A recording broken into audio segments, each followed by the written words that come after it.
ماتش الاهلي وجورماهيا يكيني بدايه كويسه في دوري ابطال افريقيا. الماتش فيه نقطتين بس يعني.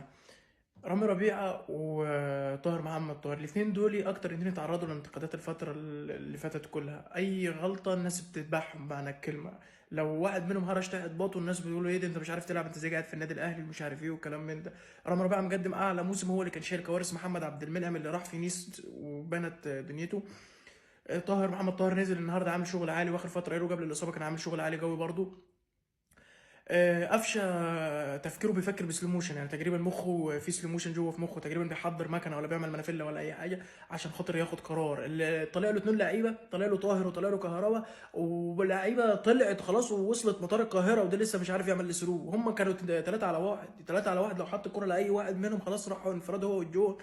لا اللعيبه وصلت، عدت العارضه اصلا، طلعت في المدرجات جنب الجماهير ودي لسه بيفكر يعمل لهم الثرو.